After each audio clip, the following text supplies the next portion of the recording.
नमस्कार साथियों, सभी लोगों को। आज हम देखेंगे टीजीटी 2016 का क्वेश्चन और टीजीटी 2016 के कुछ क्वेश्चन लेंगे, उसको समझने की कोशिश करेंगे। हम समझते हैं टीजीटी 2016 का पेपर। क्वेश्चन नंबर 1 था, पूछा गया था क्लोरीन है। क्लोरीन एक उपचयन एजेंट है, ब्लीचिंग एजेंट है, निसंक्रामक है, युक्त सभी यानी कि उपरोक्त सभी। तो ध्यान देना, क्लोरीन क्या है? तो क्लोरीन आपका जो है क्लोरीन एक उपचयन एजेंट तो होता है, ये ब्लीचिंग एजेंट भी होता है, निसंक्रामक भी होता है। ध्यान देना, अगर हम कहते हैं उपचयन गुण यानी कि ऑक्सीकारक, तो आप जानते हो क्लोरीन 1 17 का तत्व है और 17 में कौन आते हैं? FCl, Br, I। इसके ऑक्सीकारक गुण की बात करें, सबसे ज्यादा ऑक्सीकारक गुण फ्लोरीन रखता है, फिर क्लोरीन रखता है, फिर ब्रोमीन रखता है, फिर आयोडीन रखता है। बात क्या हो रहा है? ऑक्सीकारक गुण का मतलब या उपचयन गुण का मतलब क्या होता है? जो अपना क्या कराते हैं, अपचयन और दूसरे का ऑक्सीकरण करा देता है, ऐसे गुण को हम क्या बोलते हैं? ऑक्सीकारक गुण बोलते हैं। जैसे एग्जांपल 2KI, मान लो हमने ले लिया पोटेशियम आयोडाइड, और पोटेशियम आयोडाइड का Cl2 से जब रिएक्शन कराते हैं 2KCl बनता है और I2 बनता है। हमने KI लिया और Cl2 से रिएक्शन कराया तो KCl बना और I2 बना। यहाँ अगर देखें Cl की ऑक्सीकरण संख्या 0 है, यहाँ देखेंगे तो Cl की ऑक्सीकरण संख्या यहाँ कितनी है? -1 है। ऑक्सीकरण संख्या देखो घट गया, और ऑक्सीकरण संख्या में कमी होना क्या कहलाता है? अपचयन। यानी कि क्लोरीन का क्या हो रहा है? अपचयन हो रहा है। जबकि यहाँ I की संख्या -1 है, यहाँ I की संख्या 0 हो गया, -1 से 0 यानी कि बढ़ गया। यानी कि क्लोरीन ने अपना अपचयन करवाया और इसका ऑक्सीकरण करवा दिया, कारक गुण बोलते हैं। यानी कि क्लोरीन यहाँ ऑक्सीकारक का काम कर रहा है। तो क्लोरीन एक उपचयन एजेंट यानी कि ऑक्सीकारक गुण शो करता है। ब्लीचिंग एजेंट भी है क्लोरीन, यानी कि किसी का कलर उड़वा देना, किसी रंगीन पदार्थ को क्लोरीन जो होता है वो अपने ऑक्सीकारक गुण के कारण रंगहीन पदार्थ में बदल देता है। जैसे कोई रंगीन पदार्थ है, उन रंगीन पदार्थ से क्लोरीन जो होता है वो रिएक्शन कर लेता है, और ये जो नवजात क्लोरीन रिएक्शन करता है इसको किसमें कन्वर्ट कर देता है? रंगहीन पदार्थ में कन्वर्ट कर देता है। किसमें कन्वर्ट कर देता है? रंगहीन पदार्थ में। तो रंगीन पदार्थ को क्लोरीन रंगहीन पदार्थ में कन्वर्ट कर देता है, यानी कि आपका तो क्लोरीन एक ब्लीचिंग एजेंट भी है। निसंक्रामक का मतलब होता है कि जीवाणुरोधी बैक्टीरिया को मारने के लिए इसका यूज किया जाता है। क्लोरीन 1764 में एक साइंटिस्ट थे सैले ने इसको सर्वप्रथम संश्लेषण किया या आपका जो है बनाया। इसको कैसे बनाया गया? इसके लिए मैंगनीज ऑक्साइड MnO2 और HCl का आपस में रिएक्ट करवाया। रिएक्ट करने पर MnCl2 मैंगनीज क्लोराइड और Cl2 और वाटर रिलीज हुआ। तो इस तरीके से आपका जो सैले ने 1764 ईस्वी में क्या निर्माण किया? क्लोरीन का निर्माण किया। मैंगनीज ऑक्साइड HCl का आपस में रिएक्ट करवा के इसको हीट करके मैंगनीज क्लोराइड और Cl2 और वाटर गैस आपका जो है रिलीज हुआ। इस प्रकार क्लोरीन का फॉर्मेशन हुआ। तो इस क्वेश्चन का जवाब क्या है? क्वेश्चन का जवाब ऑप्शन नंबर डी है। अगर डेनियल सेल में होते हैं, डेनियल सेल में क्या जिंक और कॉपर के इलेक्ट्रोड होते हैं? क्या जिंक और Fe के इलेक्ट्रोड होते हैं? क्या जिंक और सिलिकॉन के इलेक्ट्रोड होते हैं? क्या जिंक और Ag के इलेक्ट्रोड होते हैं? तो डेनियल सेल में जिंक और कॉपर के इलेक्ट्रोड होते हैं। किससे बने होते हैं? जिंक और कॉपर। ध्यान समझना, जो डेनियल सेल होता है तो डेनियल सेल एक प्रकार का क्या है? गैल्वेनिक सेल का एग्जांपल है। तो डेनियल सेल जो होता है एक प्रकार का क्या है? गैल्वेनिक सेल है। तो गैल्वेनिक सेल का एग्जांपल होता है डेनियल सेल। और जो गैल्वेनिक सेल होता है इसको कहते हैं वैद्युत रासायनिक सेल। इसी को क्या बोला जाता है? वैद्युत रासायनिक सेल भी कहा जाता है।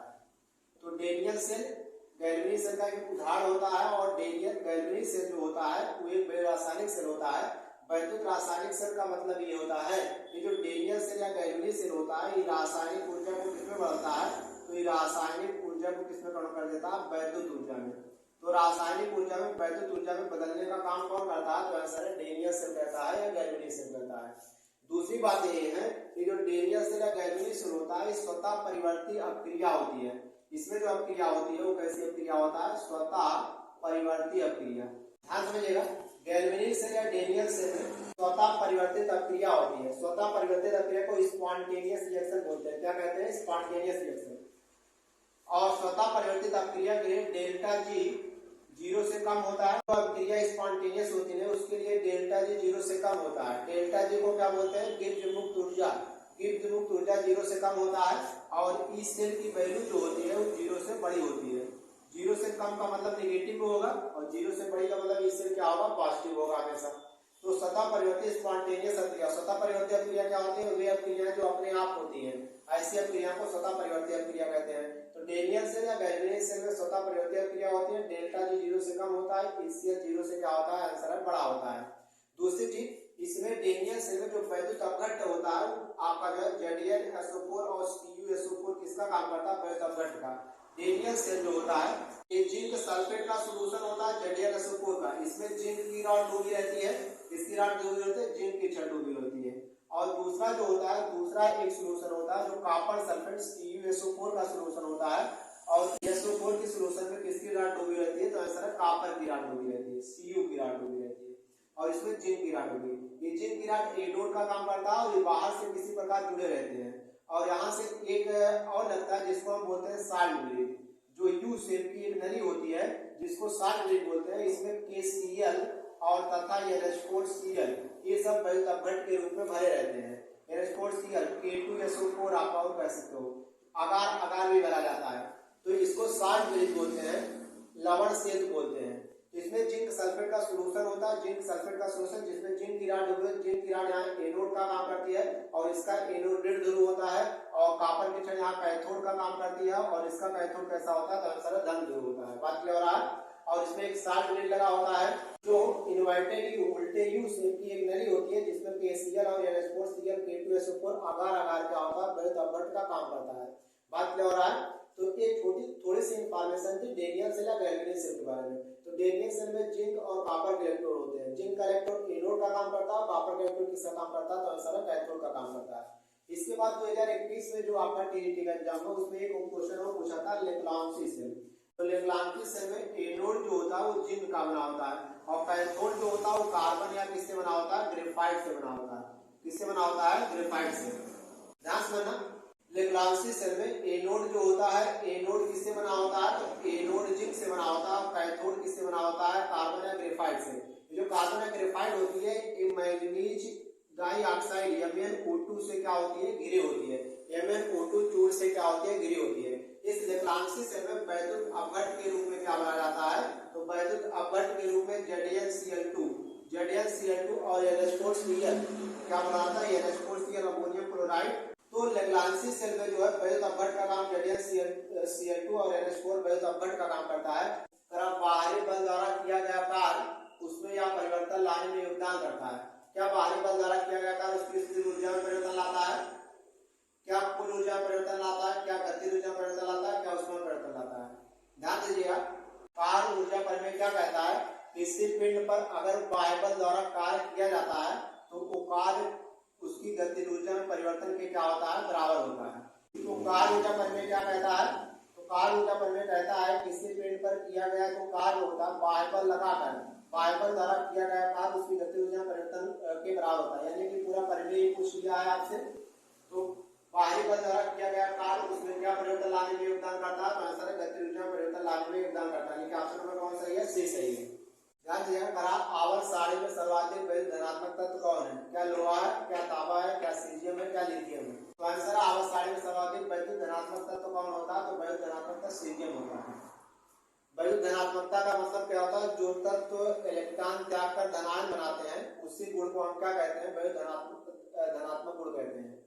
जिस तत्व में इलेक्ट्रॉन त्यागने की प्रवृत्ति जितनी ज्यादा होती है उसमें उतना ज्यादा वैद्युत धनात्मक का गुण यानी कि आपका जो उतनी ज्यादा धन वृत्ति लक्षण शो करते हैं। तो जिस तत्व में जितनी ज्यादा आप जानते हो आवर्त में बाएं से दाएं जाने पर, बाएं से दाएं जाने पर आयनन विभव क्या होता है, तो आयनन विभव का मान क्या होता है, तो आंसर में बढ़ता है, आयनन विभव बढ़ता है।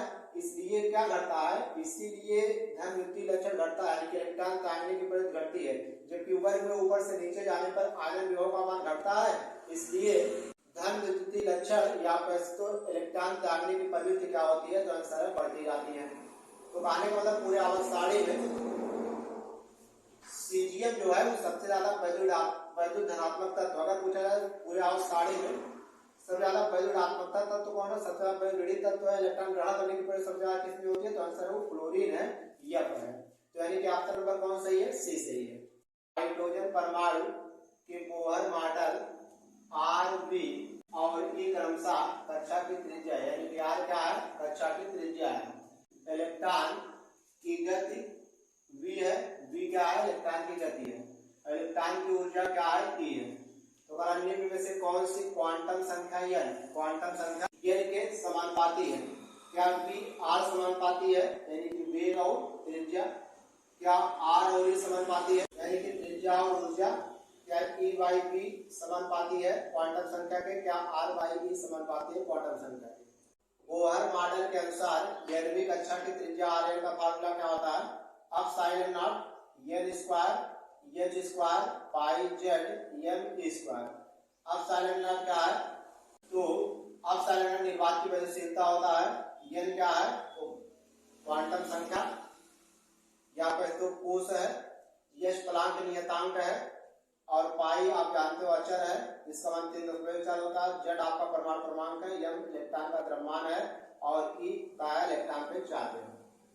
तो यहाँ से आप देख सकते हो अगर हाइड्रोजन परमाणु की बात करें, मान लिया हाइड्रोजन परमाणु की त्रिज्या कैपिटल आर है, तो कैपिटल आर ध्यान देना अपसाइलन नॉट तो बदलेगा नहीं, प्लांक नियतांक भी नहीं बदलेगा, पाई भी का मान नहीं बदलेगा और यम जो है भी नहीं बदलेगा, हाइड्रोजन का द्रव्यमान नहीं बदलेगा, इलेक्ट्रॉन के चार्ज भी नहीं बदलेगा। मतलब इस सब वैल्यू क्या है, कांस्टेंट है। हाइड्रोजन परमाणु के लिए जेड कितना होता है, ए, यानी कि ये सब वैल्यू कांस्टेंट है।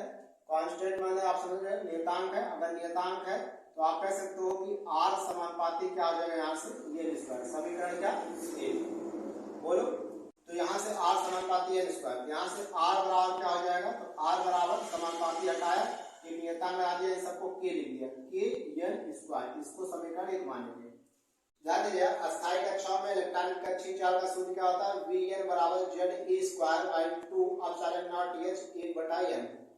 ये सूत्र होता है। यहाँ से अगर चार्ज को हम V मान लेते हैं हाइड्रोजन परमाणु की, तो यहाँ से क्या Z तो फिक्स होगा हाइड्रोजन का, 1 होता है। हाइड्रोजन परमाणु का परमाणु क्रमांक 1 होता है, इलेक्ट्रॉन पे चार्ज फिक्स होता है, अपसाइलन नॉट फिक्स होता है, प्लांक नियतांक फिक्स है, तो फिक्स है। यहाँ से आप कहते हो V प्रोपोर्शनल हो जाएगा 1/n के। अगर प्रोपोर्शनल हटाएंगे तो V बराबर k बाई क्या हो जाएगा, n हो जाएगा। यहाँ लिख देते हैं V बराबर क्या हो जाएगा, V बराबर k बाई n। इसको मान लेते हैं समीकरण 2। अब ध्यान समझो, समीकरण 1 और 2 को गुणा कर दो। यहाँ देखो V है और यहाँ R है, तो V इंटू R बराबर यहाँ देखो क्या है, k बाई n है और यहाँ देखो क्या है, k n स्क्वायर है। तो एक n से एक n कैंसिल हो गया, बोलो आया बात समझ में। तो यहाँ से k स्क्वायर और n, बोलो। अब इसको पूरे को एक नियतांक हम मान लेते हैं V R बराबर, मान लिया एक नियतांक कोई अलग है तो k स्क्वायर भी फिक्स होगा, कोई नियतांक होगा। अगर ये नियतांक होगा तो यहाँ से इसको हटाएंगे बराबर को, तो V R समानुपाती n। हाइड्रोजन परमाणु जो इलेक्ट्रॉन घूम रहा है उस इलेक्ट्रॉन की जो चाल है और जो उसकी त्रिज्या है, दोनों का जो गुणनफल होगा वो क्वांटम संख्या या कोश के क्या होगा, समानुपाती होगा। यानी कि आपका नंबर कौन सही है, तो आंसर है ए सही है। एक ट्रांसफार्मर के प्राथमिक और द्वितीयक कुंडली में घुमावों की संख्या 1:20 के अनुपात में प्राथमिक एवं द्वितीयक कुंडली में धारा का अनुपात होगा। ध्यान सुनिएगा, एक ट्रांसफार्मर के प्राथमिक और द्वितीय कुंडली में घुमावों की संख्या 1:20 है, तो घुमावों की संख्या को आप किससे करा, Np अपान क्या, Ns दिया गया है। N क्या, कुंडली में घुमावों की संख्या, और P माने क्या होता है, प्राइमरी कॉइल यानी कि प्राथमिक कुंडली में घुमावों की संख्या। यस माने आपका जो द्वितीयक, सेकेंडरी आप कह सकते हो, यस द्वितीयक है या सेकेंडरी में घुमावों की संख्या का अनुपात कितना दिया है, 1:20 दिया है। और प्राथमिक और द्वितीय कुंडली में धारा का अनुपात देना है। आपसे Ip अपान Is पूछ रहा है, क्या पूछ रहा है, Ip अपान Is की वैल्यू पूछ रहा है। बात क्लियर हुआ, यानी कि घुमावों की संख्या प्राथमिक कुंडली में Np से ऋण क्या हो, द्वितीय कुंडली में घुमावों की संख्या Ns से ऋण, इसका अनुपात एक अनुपात से भी दिया है। धारा का अनुपात पूछ रहा, प्राथमिक और द्वितीय में धारा का अनुपात क्या होगा। तो आप समझते हो ट्रांसफार्मर के लिए सूत्र क्या होता है। तो आपने पढ़ा रहा होगा कि प्राथमिक कुंडली में, प्राथमिक कुंडली का जो वोल्टेज होता है द्वितीय कुंडली के वोल्टेज का अनुपात बराबर होता है प्राथमिक कुंडली में 1 के अनुपात के बराबर होता है, और यही बराबर होता है एनपी बाई एनएस के। और इसी को कहते हैं आर क्या कहते हैं, आर को कहते हैं परिणमन अनुपात कहते हैं। ध्यान देना, प्राथमिक कुंडली का वोल्टेज द्वितीय कुंडली के वोल्टेज के अनुपात को ही हम क्या कहते हैं, तो आंसर परिणमन अनुपात कहते हैं। ध्यान समझिएगा, तो BP by BS, EP by ES, NP by NS बराबर आर। आर को हम कहते हैं परिणमन अनुपात कहते हैं, परिणमन अनुपात। क्योंकि बीपी बाई बीएस जो होता है, प्राथमिक कुंडली का विभवांतर वोल्टेज द्वितीय कुंडली का विभवांतर वोल्टेज बराबर होता है आईएस बाई आईपी के, यानी कि द्वितीय कुंडली में धारा और प्राथमिक कुंडली में धारा। ध्यान समझना, यहाँ उल्टा होता है, यहाँ प्राथमिक कुंडली में विभवांतर है, द्वितीय कुंडली में आपका जो है विभवांतर है। दोनों का जो अनुपात है, यहाँ ऊपर देखो द्वितीय कुंडली में धारा है और प्राथमिक कुंडली में क्या है, धारा है, यानी कि बीपी बाई बीएस बराबर होता है आईएस बाई आईपी के। तो आप जानते हो यहाँ धारा करंट पलट जाता है और ये सब आपस में पीपी ऊपर है तो सब में पीपी, एस ऊपर है, एस करंट में क्या हो जाता है, उल्टा हो जाता है। पीपी अपान बीएस के स्थान पे क्या लिखता हूँ, एनपी अपान एनएस लिख सकता हूँ, तो यहाँ लिख देते हैं। इसके स्थान पे लिख सकता हूँ एनपी अपान क्या एनएस बराबर क्या IS upon IP. NP upon NS आपको दिया गया है 1:20, एनपी अपान एनएस आपको दिया है 1:20, आईएस अपान आईपी क्या हो जाएगा 1:20। यहाँ से आपको आईपी अपान आईएस तो पलट दीजिए, तो आईपी अपान आईएस कितना हो जाएगा, तो इसको पलटोगे तो भी पलट हो जाएगा 20:1, यानी कि ऑप्शन नंबर कौन है, प्राथमिक कुंडली और द्वितीय कुंडली में धारा का अनुपात क्या होगा 20:1, यानी कि ऑप्शन नंबर 20 सही है। ध्यान समझिएगा, ये ट्रांसफार्मर का सवाल है। ट्रांसफार्मर किस सिद्धांत पे काम करता है, तो आंसर है अन्योन्य प्रेरण के सिद्धांत पे काम करता है। किस सिद्धांत पे, अन्योन्य प्रेरण के सिद्धांत पे काम करता है। ट्रांसफार्मर दो प्रकार का होता है, एक होता है ऊंचाई ट्रांसफार्मर और एक होता है क्या अपचाई ट्रांसफार्मर। एक होता है ऊंचाई ट्रांसफार्मर, एक होता है अपचाई ट्रांसफार्मर। ऊंचाई ट्रांसफार्मर क्या होता है, निम्न वोल्टेज को किस में कन्वर्ट करता है, उच्च वोल्टेज को, निम्न वोल्टेज को हाई वोल्टेज में कन्वर्ट कर देता है। और अपचाई ट्रांसफार्मर क्या होता है, ये उच्च वोल्टेज को किस में कन्वर्ट करता है, निम्न वोल्टेज में कन्वर्ट कर सकता है। अपचाई ट्रांसफार्मर क्या होता है, या उच्च वोल्टेज को निम्न वोल्टेज में कन्वर्ट करता है। तो एक थोड़ा सा इंफॉर्मेशन है जो आपको ध्यान रखना है। तो इस सवाल का ऑप्शन नंबर बी सही है। एक छोटी सी इंफॉर्मेशन और है, अगर पूछा जाए ट्रांसफार्मर की दक्षता क्या होती है, ध्यान समझना, अगर पूछा जाए ट्रांसफार्मर की दक्षता कैसे निकालते हैं, एटा से नोट करते हैं एफिशिएंसी ऑफ ट्रांसफार्मर। तो इसका फार्मूला होता है द्वितीय कुंडली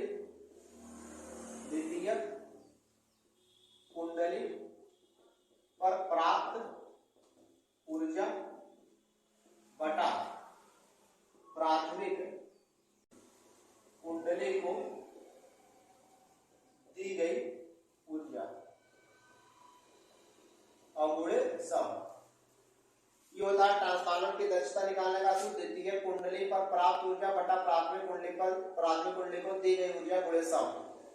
नेक्स्ट क्वेश्चन है, ध्यान रखना, कहा एल्किल हाइड्राइडों को अल्कोहल में बदलने की प्रक्रिया में अंतर्निहित है। कारक क्या योगात्मक क्रिया अंतर्निहित है, पुनर्व्यवस्था क्रिया अंतर्निहित है, प्रतिस्थापन क्रिया अंतर्निहित है, डिहाइड्रोहाइड्रोजनीकरण क्रिया अंतर्निहित है, ये बताना है। तो ध्यान देना, एल्किल हाइड्राइड से अल्कोहल बनाने में कौन सी क्रिया शामिल होती है, तो आंसर है प्रतिस्थापन क्रिया शामिल होती है। ध्यान देना, एल्किल हाइड्राइड क्या होता है, आरएक्स, एल्केन होता है CH4। एल्केन में से अगर आप निकाल लोगे एक है, जैसे मेथेन है CH4, मेथेन में से अगर एक गैस निकाल दोगे तो मेथिल क्लोराइड CH3Cl बन जाएगा, यहाँ हाइड्रोजन जोड़ देना। एल्केन से एक गैस निकाल के हाइड्रोजन को ऐड कर देना ही एल्किल हाइड्राइड या हाइड्रो एल्केन कहलाता है। तो RX क्या है, R है एल्किल से एल्किल ग्रुप और X क्या है, R एल्किल ग्रुप है, X क्या है, हाइड्रोजन है।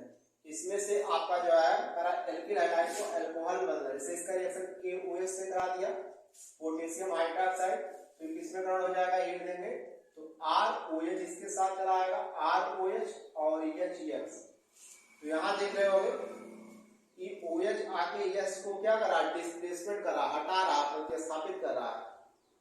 और K के साथ कौन आ रहा है, तो K के साथ यहाँ पर K के साथ X आ रहा है।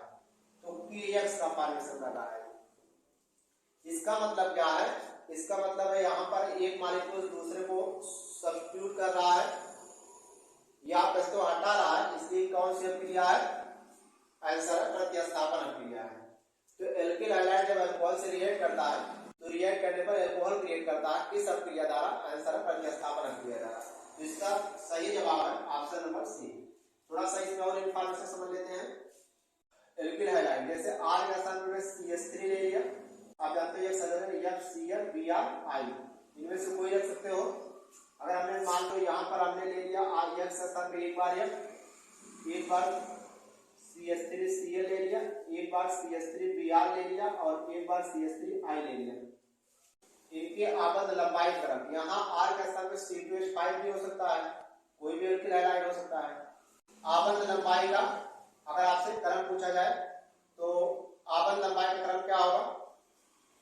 ध्यान समझना, सबसे ज्यादा आबद्ध लंबाई CH3I का होगा, फिर किसका होगा? CH3Br का होगा, फिर क्या होगा? CH3Cl का होगा, फिर किसका होगा? CH3F का होगा। सबसे ज्यादा बॉन्डों की लंबाई इसका होगा। इसका कारण ये है क्योंकि मान लो R है और F का साइज ही है, R और F के साइज लगभग अगर सेम है तो इनमें फिटिंग बढ़िया होगा। R तो इतना बड़ा है, Cl का आकार बढ़ गया, आकार बढ़ेगा, ब्रोमीन का आकार और बड़ा हो गया, यहाँ CH3 का आकार इतना ही है, आयोडीन का आकार और बड़ा हो गया। तो जैसे जैसे आकार बढ़ता जाएगा मॉलिक्यूल्स के बीच, जैसे जैसे आकार बढ़ता जाएगा इनके नाभिकों के बीच जो डिस्टेंस होगी वो भी क्या होती जाएगी? आंसर बढ़ती जाएगी। इसलिए आबद्ध लंबाई क्या होता जाएगा? बढ़ता जाएगा। तो सबसे ज्यादा आबद्ध लंबाई CH3I का, फिर CH3Br का, फिर CH3Cl का, फिर CH3F का। आपसे पूछा जाएगा आबद्ध एंथैल्पी का क्रम, आबद्ध एंथैल्पी का क्रम। सबसे ज्यादा आबद्ध एंथैल्पी किसका होगा? CH3F का, फिर किसका? CH3Cl का, फिर किसका? CH3Br का, फिर किसका? CH3I का। इसका कारण क्या होता है? क्योंकि F और CH3 के बीच फिटिंग बढ़िया होगा। अभी जैसे आकार में फिटिंग बढ़िया होगा तो तोड़ने के लिए ज्यादा एनर्जी खर्च करना पड़ेगा। इसका मतलब है आबद्ध एंथैल्पी ज्यादा होगा, अस्थायित्व भी कह सकते हो, अस्थायित्व भी इसका ज्यादा होगा। फिर इसका आबद्ध एंथैल्पी होगा, फिर इसका, तो सबसे ज्यादा आबद्ध एंथैल्पी CH3F का, फिर CH3Cl का, फिर CH3Br का, फिर CH3I का। बात क्लियर हुआ? एक आपसे पूछेगा द्विध्रुव आघूर्ण का क्रम, एल्किल हैलाइडों के द्विध्रुव आघूर्ण का ध्यान समझना, ये इंपॉर्टेंट है क्योंकि यहाँ अपवाद होता है। सबसे ज्यादा द्विध्रुव आघूर्ण CH3Cl का होता है, फिर CH3F का होना तो चाहिए था इसका, लेकिन एक्चुअल में द्विध्रुव आघूर्ण CH3Cl का सबसे ज्यादा होता है, फिर CH3F का, फिर CH3Br का और फिर किसका?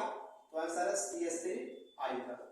127 डिग्री सेंटीग्रेड पर 8 सेंटीमीटर गुणे 4 सेंटीमीटर आयताकार धातु की प्लेट E जूल पर सेकेंड की दर से करंट उत्सर्जन करती है, यानी कि एनर्जी रिलीज करती है, यदि उसकी लंबाई और चौड़ाई दोनों आधी कर दी जाती है। लंबाई और चौड़ाई दोनों क्या कर दिया जाता है? आंसर आधा कर दिया जाता है। और तापमान को बढ़ाकर कितना कर दिया जाता है? 327 डिग्री सेंटीग्रेड तक बढ़ा दिया जाता है तापमान को। तो उत्सर्जन दर क्या हो जाएगा? यहाँ उत्सर्जन दर ही है तो बाद में उत्सर्जन दर क्या हो जाएगा पूछ रहा है। यहाँ क्या दिया? 8×4 क्षेत्रफल दिया है, A1 मान ले रहा हूँ 8×4 सेंटीमीटर दिया है। पहला टेम्परेचर 27 डिग्री सेंटीग्रेड T1, पहला टेम्परेचर T1 क्या दिया है? 127 डिग्री सेंटीग्रेड। इसको कैलोरी में बदलोगे तो कितना हो जाएगा? 127 प्लस 273 जोड़ दोगे तो T1 बराबर कितना हो जाएगा? 400 कैलोरी। फिर कह रहा है टेम्परेचर इतना हो जा रहा है, यानी कि T2 दिया है 327 डिग्री सेंटीग्रेड। यहाँ से T2 कितना हो जाएगा? 327 प्लस 273, तो इसको ऐड कर लोगे कितना आएगा? 600 कैलोरी। तो T2 आ गया 600 कैलोरी। शुरू में उत्सर्जन दर E था, बाद में उत्सर्जन दर पूछ रहा है। तो E1 बराबर दिया है E और E2 बराबर आपसे पूछ रहा है कितना होगा। बात क्लियर हुआ? और बाद में लंबाई क्या कर दी जाती है? आधी कर दी जाती है, लंबाई और चौड़ाई दोनों आधी। अब क्षेत्रफल कितना हो जाएगा? A2 8/2 और गुणे 8/2 हो जाएगा, गुणित 4/2 हो जाएगा। बोलो या भाग दे। कृष्णा की उत्सर्जन ऊष्मा जो होगा ए सिग्मा टी की पावर 4 इंटू स्मॉल टी। यहाँ से स्मॉल टी को इधर भाग दे दो तो क्यू बाई स्मॉल टी हो जाएगा बराबर ए सिग्मा टी की पावर 4। इसी को ध्यान देना ई लिख दिया जाता है उत्सर्जन दर या उत्सर्जन क्षमता। तो आप कह सकते हो क्यू बाई टी बराबर क्या हो जाएगा, ई हो जाएगा। अगर इसको ई लिखते हो तो क्यू बाई टी बराबर ई, या आप कह सकते हो अगर समानुपाती लगाते हो तो क्यू बाई टी समानुपाती किसके, ई के।